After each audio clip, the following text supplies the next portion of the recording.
सुनने में आ रहा है कि जियो न्यूज़ के चैनल को 15 दिन के लिए मुअत्तल कर दिया गया है, लेकिन आखिर इसके पीछे क्या रीजन है? बहुत सारे अफराद इसके पीछे रीजन ही नहीं जानते आखिर क्या वजह बनी है। तो हम आपको वो वजह बताते हैं कि किस वजह से जियो न्यूज़ के चैनल को 15 दिन के लिए मुअत्तल कर दिया गया है। ये बात है 10 मुहर्रम की। 10 मुहर्रम को जियो न्यूज़ की तरफ से एक डॉक्यूमेंट्री शाया की जाती है। उस डॉक्यूमेंट्री का नाम होता है सफरे इश्क।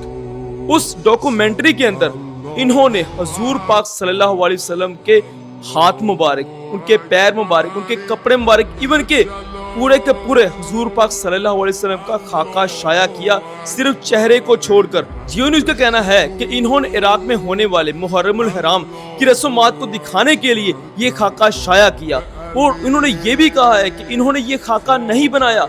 तो हम आपसे सवाल ये पूछते हैं कि अगर आप लोगों ने ये खाका नहीं बनाया तो फिर आप लोगों ने नशर ही क्यों किया?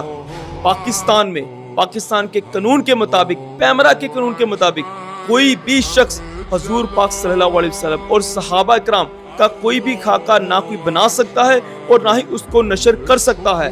लेकिन अगर किसी ने गलती की है तो उसको पाकिस्तान के कानून के मुताबिक, पैमरा के कानून के मुताबिक उसको सजा भी वही मिलनी चाहिए।